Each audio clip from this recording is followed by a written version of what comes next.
అందరూ నేను పడేసినా class teacher చెప్పు ఈవీఎస్ నోట్బుక్ మా ఇంట్లో లేదు మేడం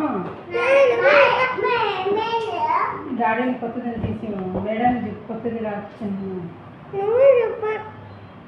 నువ్వు చెప్పాలా క్లాస్